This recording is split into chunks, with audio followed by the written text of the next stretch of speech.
Good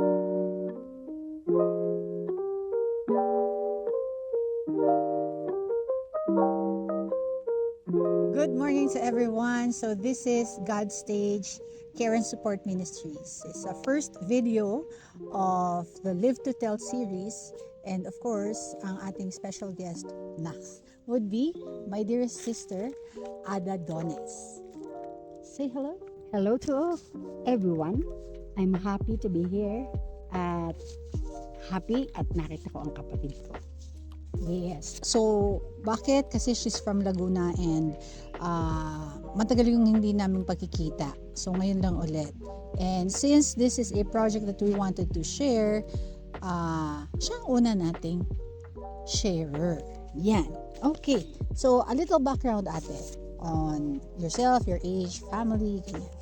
I am 74 years old, married.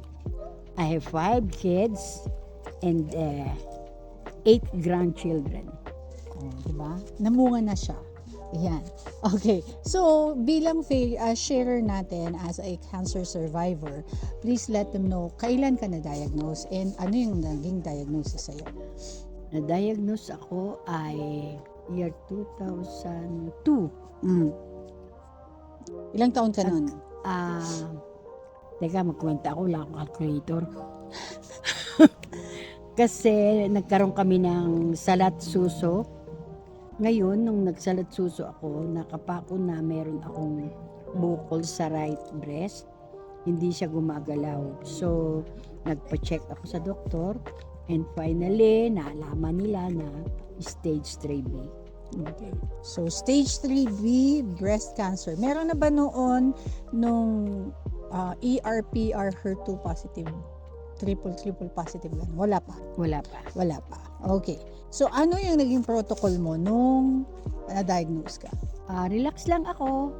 Ang unang-una kong naisip ay, since ako ay isang Christian, binigay ko ang sarili ko sa Panginoon. Ano man ang na-detect ng doktor, either ito ay malignant cancer, inignore ko lang yon. Dahil ang nasa isip ko, kung mamamatay. So, binigyan ako ng Diyos ng chance na gumaling. Dahil alam ko na lahat ng nangyari sa akin, alam ng Panginoon, binigay ng Panginoon ang kagalingan. Alam ko na ang lahat ng bagay ay sa Diyos nang galing.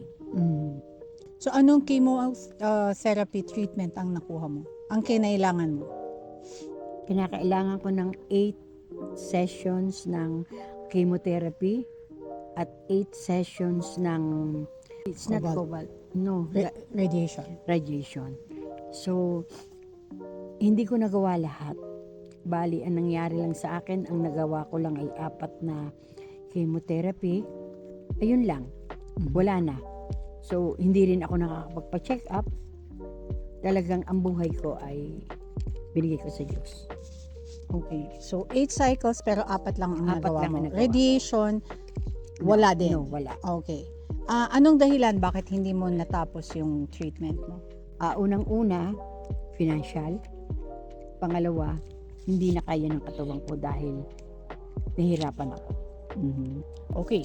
So, na-detect ka, na-diagnose, nabigyan ng treatment. Ano ang naging reaction ng family?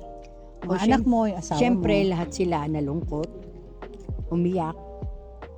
Pero sa kalagitnaan ng aking karamdaman, nasanay na din sila. So, parang Okay na. natanggap din nila. Tanggap nila. Oo. Dahil una, sila din naman lahat ay Christian. So, niasa na rin nila sa Diyos kung ano ang what will happen to me. So, aside from dun sa physical, hindi kaya ng katawan mo, financial, kulang sa kaperahan, ano pa yung ibang challenges na dinaanan mo or ng pamilya mo with regards to sa sakit? Parang noong umpisa, lahat sila ay nag-aalala kasi tumigil nga ako ng chemo.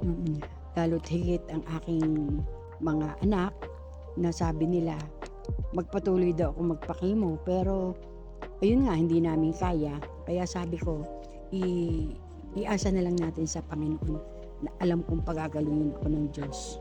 Ilang taon sila noon nung nag-diagnose sila? Sa 5 anak mo, ang eldest noon Ay si Arian ay parang high school, college.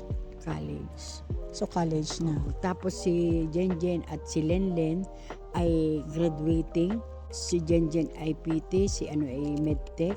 Nag-graduate nila sa PICC na talagang hiniling ko sa Diyos na mapatapos ko sila sa kabila ng ako ay may karamdaman. Tuloy ang hanap buhay ko Mm-mm. para lang sa aking mga anak. Mm-mm. Si Kel and si Mike, si Bong, working at the time Ano, or ano? parang Waiting. nagtrabaho na si Bong at si Michael, kaya lang hindi ganun kalaki ang kinikita.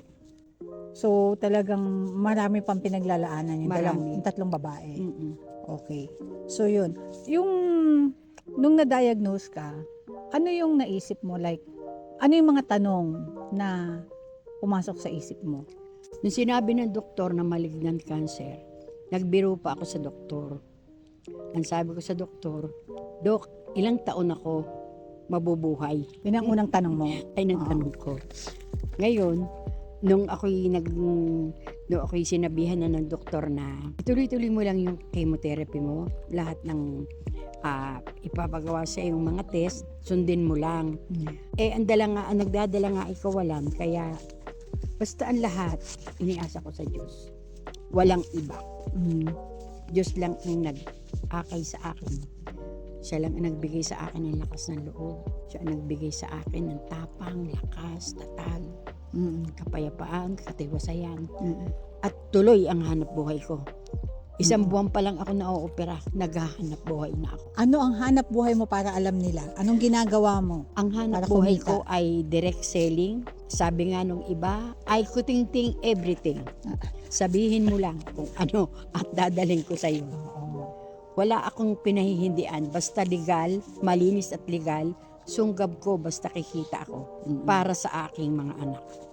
Para sa impormasyon po ng lahat, siya po ay parang kandidata parati sa kanilang bayan sa San Pablo.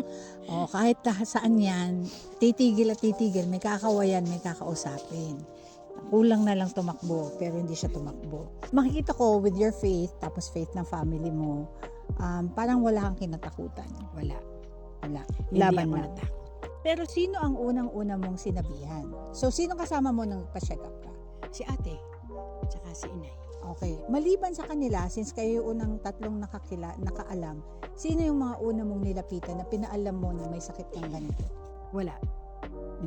Basta nalaman na lang ng lahat na ganun ang karamdaman ko.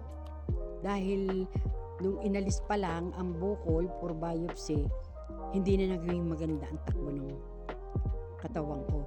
Kasi araw-araw, ginugupit, naalis yung mga balat sa loob. Walang pangimi yun, ha? Pangimi, anesthesia. Oh. So, lahat dama niya. Napakasakit nun.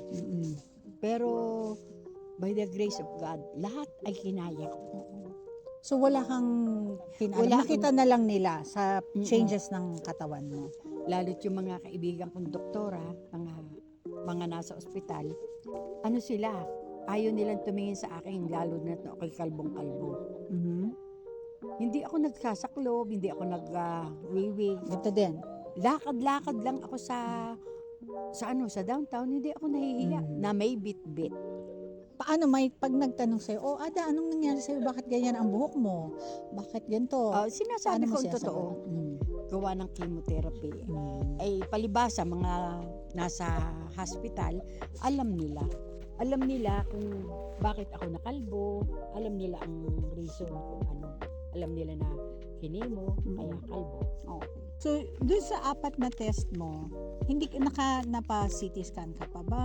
Hindi. So, wala din. As in, Wala monitoring, akong- wala. Wala akong nagawa. Kahit pagkatapos noon, years after, nag-follow up ka ba sa doktor mo o basta nag-awol ka lang? Kasi merong mga pasyente po na kapag ayaw na, hindi na lang basta magpapakita sa doktor.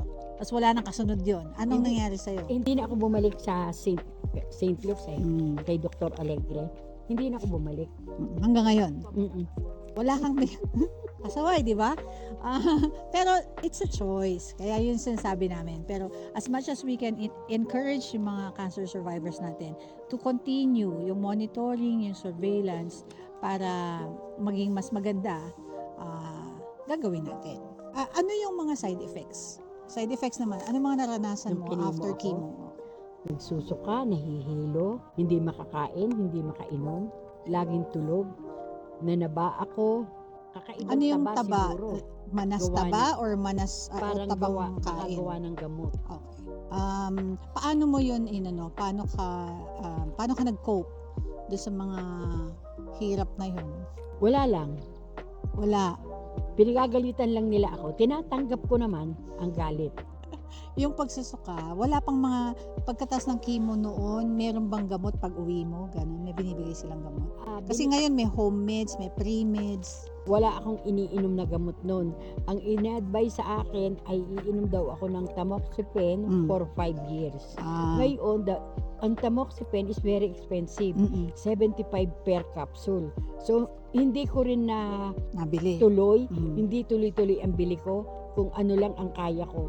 Ngayon, sa tulong ni Lauren Ligarda, binigyan nga ako ng tamoxifen na for 1 year. Ngunit hindi ko ininom lahat yung 1 year. Pinamigay ko sa mga katulad kong may cancer.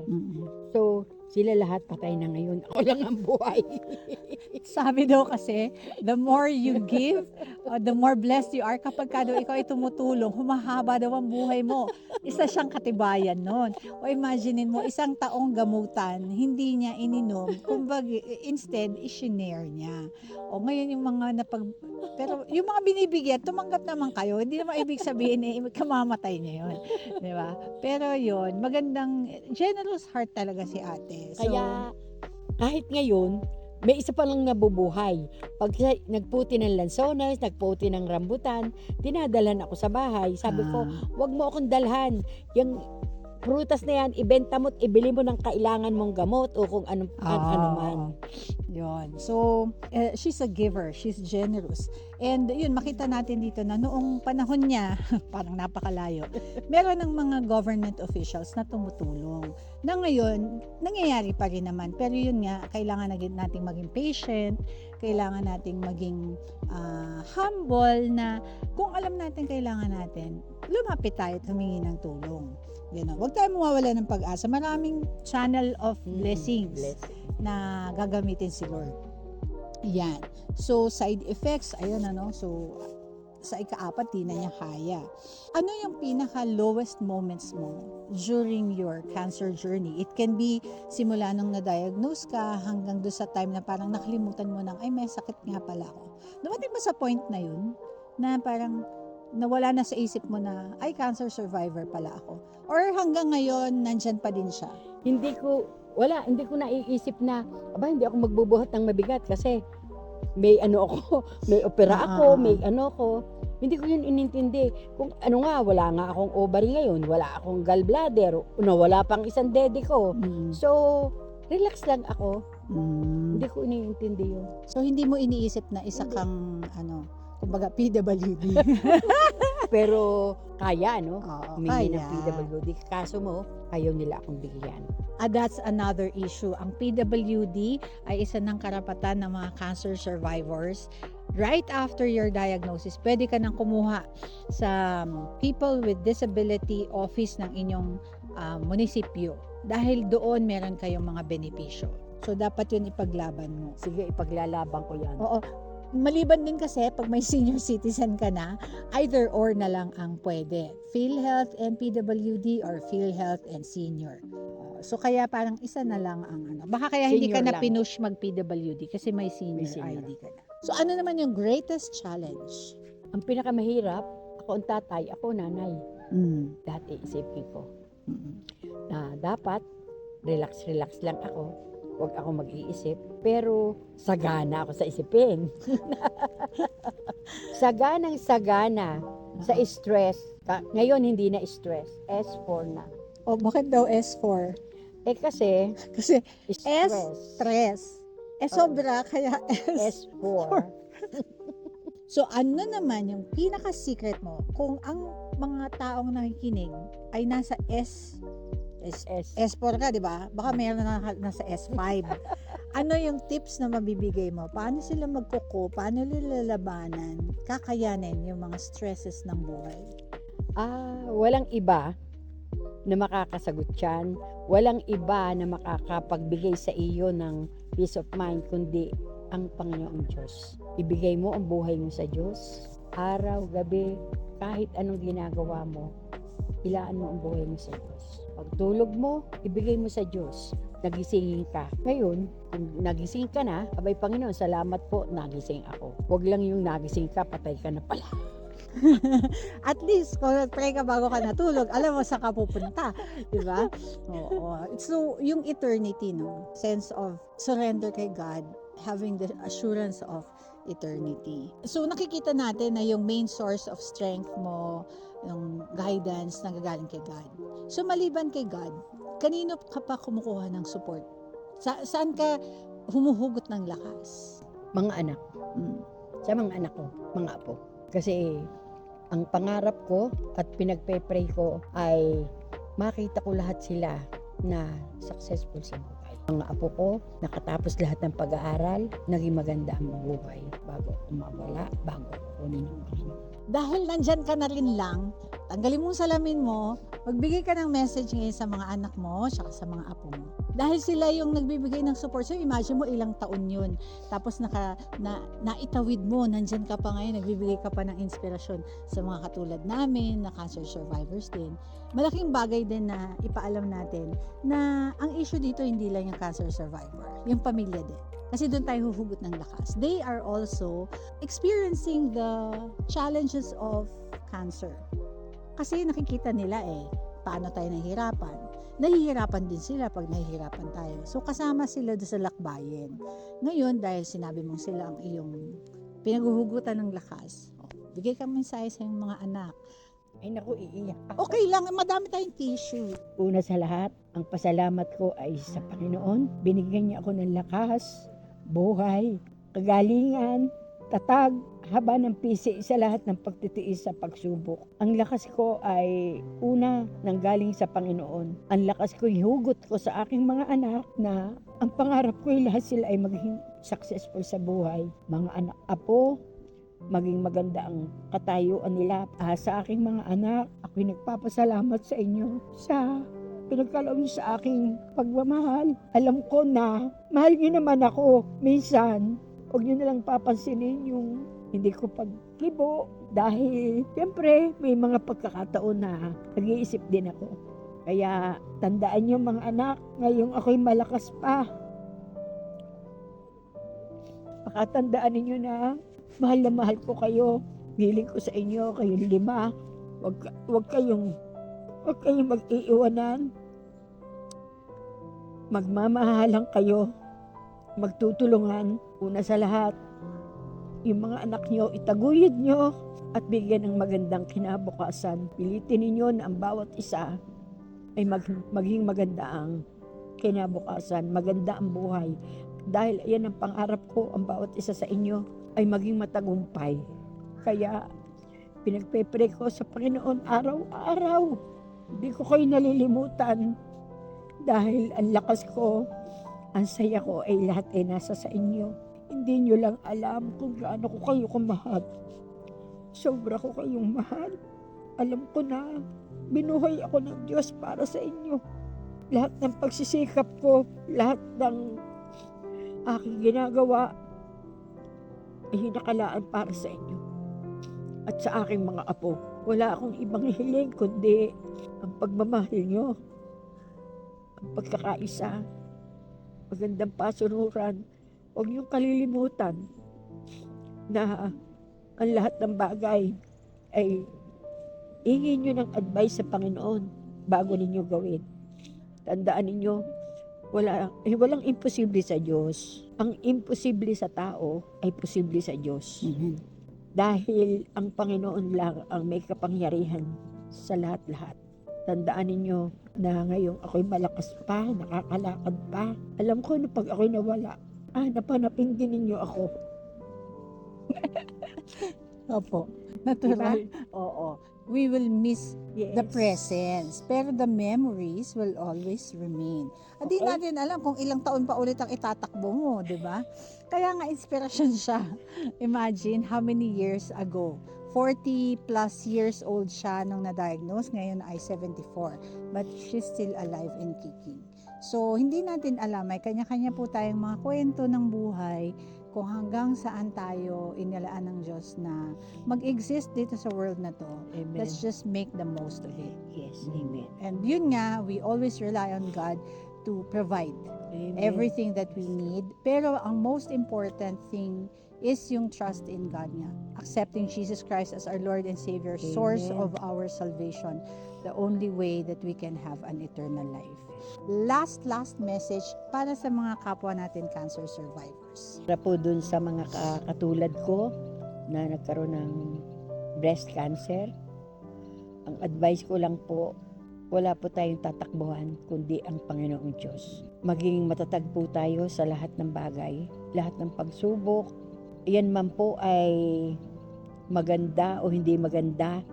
Ang anumang resulta, ang pagsubok, anuman po yan, ipagpasalamat pa rin po natin sa Panginoon. Dahil ang Panginoon lang po ang nakakaalam ng bawat detalye ng ating buhay. Ilaan po natin ang ating buhay sa Diyos. Ngayon po tayo ay pinagaling ng Diyos. Wala pong imposible sa Kanya. Tuloy-tuloy po ang pagbibigay niya ng kagalingan. Para po sa aking kapatid, ako po'y nagpapasalamat sa Panginoon dahil alam ko na siya'y magaling na ngayon. Amen. Hindi siya pahihintulutan na ikikay mo pa. Sasabihin ng doktor niya, stop na dahil magaling ka na. At siya po ay alam ko na ang Panginoon ang nagbigay sa kanya niyan dahil may mission sa buhay. Marami siyang gagawin para sa pamilya niya, sa mga kamag-anak niya, sa kaibigan niya, lalo't higit siya ay nasa sa foundation ng Breast Cancer Society. Yan. So be it an inspiration for everyone ang story ni Ate Ada Dones. Sa segue tayo dahil bukod dyan, meron tayong surprise visitor. So ito po ang ating surprise guest. So ito po yung si Ate Minda po, ang aming nakakatandang kapatid ay nasa Laguna, hindi po nakasama ngayon. So si Ate Ada lang po ang nandito ngayon at ang aking older sister kay Daddy Pops at kay Mami Nor. And ayun, ako yung bunso actually. So kailangan natin ng ikatlong perspective, 'di ba? Bilang siya yung free from cancer. Siyang safe and forevermore. So, bilang ang dalawang kapatid mo ay tinamaan, ano naman nag-epekto sa'yo? Epekto nun? Wala, di ba? O, di ba, denial siya? Kasi hindi naman ako nagtatanong. Hindi naman ako nag-usisa sa'yo. Hindi naman ako nag-usisa. Wait lang ako sa message. Wait ako sa chika-chika. Kasi sa dining, andun lahat ng chika namin. Pagka nagda-dining na kami, dinner kami, whatever, basta andun na yung usap-usapan. Pero walang tanong. Bakit? Wala lang. Wala lang. Oo, parang wait na lang ako kung ano yung mababasa. Minsan makikita mo na lang may post siya. Meron na siyang bagong update. Doon lang siya. Oo. Doon na lang ako umaasa sa mga update. Pero yung kay ate, kasi ate ewan ko kung ilang taong kami noon, pero bata pa kami noon eh. Kaya yung kay ate parang hindi ko pa naintindihan noon. Wala pa akong alam. Basta alam ko pag sinabing Big C, scary. Pero si ate, ang nakita ko sa kanya, jolly pa rin siya, ang kulit niya. Masaya siya. Sabi ng pinsan namin isa, ikaw lang ang may cancer na nakita ko na tawa ka ng tawa. They're both the same. Kasi si Aileen naman, ang providence naman ni God sa kanya ng yung strength, yung ano, parang same sila eh. Kasi yung level ng faith at saka yung kapit sa Panginoon is talagang blessed na blessed, no? Okay? Thank you, Lord. Only by the grace of God. Yun nga sabi ko din, parang all the years na dumaan, na the Lord has been there, yun yung nagpatibay dun sa faith ngayon. Di ba ate, parang it's a work in Yes. progress. Oo. Hindi siya yung immediately ngayon ang taas ng faith mo na kaya mong harapin lahat. Hindi. Sa dami ng mga pagsubok na dinadaanan sa buhay, you go back to those times na naitawid ka ni God. Kasi yun yung magpapalakas sa loob mo na naitawid ako noon, maitatawid niya ako ngayon. This time, gusto ko lang mag-thank you sa kanila bilang mga kapatid na importante yon sa mga katulad nating mga cancer survivors that you know you have people that has your back. Na kahit anong mangyari, andyan sila sa likod mo. Minsan yun nga, hindi man kami nag-uusap, di man namin pinag-uusapan yung mga nangyayari o nararamdaman namin. Pero alam namin na yung suporta ng bawat isa nandyan.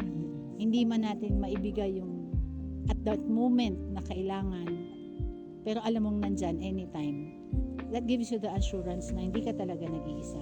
So more than yung katulad sa mga support groups, ganyan, mahalaga yun, pero mas mabigat pa din yung family. You know that your family is behind yun. So magpapasalamat kami kay God dahil bata pa kami, tinuro na sa amin na kahit anong mangyari, yung payo ni ate sa mga anak niya, huwag kayo mag-iiwanan, huwag kayo magtatalikuran, kasi sa mga ganitong pagkakataon, kayong magkakapatid ang magtutulungan, magsusuporta sa isa't isa.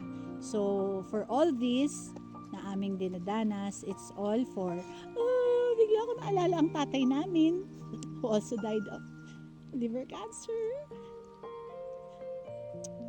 Yung strength na binigay niya, yung pagmamahal na binigay niya sa amin, sila ng mami tsaka ni inay. I guess yun yung nagpapatibay sa relasyon namin and sa faith namin kay God. We honor our dad, our mom, and inay. And this is a tribute for them. We thank God for the family that we have. Last words? Hindi, naalala ko lang kasi bago ka magsalita. Nung cremation ni Daddy, ang ate yata ang nagsalita nun sabi niya, wala na ang Daddy. Sana walang magbabago. Alala mo? Nagsabi ka nun. And yun nga, praise God kasi siguro yung foundation din ng faith, tapos yung love, na from then hanggang ngayon, walang nagbago. Tawa na kami pero iyakan din. Ayun, hindi nagbago yung love. Kasi iba yung tinuro sa amin na pagmamahal. Meron kaming inay, meron kaming daddy, at meron kaming mami. At actually marami kaming magkakapatid. Blended family. Eto And ang it's a blessing. blended family talaga. Kaya masaya. We have a big family. So all of these for the glory of God. Amen. Amen. Thank you. Thank you. Sana nakatulong kami sa inyo. Thank you. Yes! Pinaiyak niyo ako. Salamat.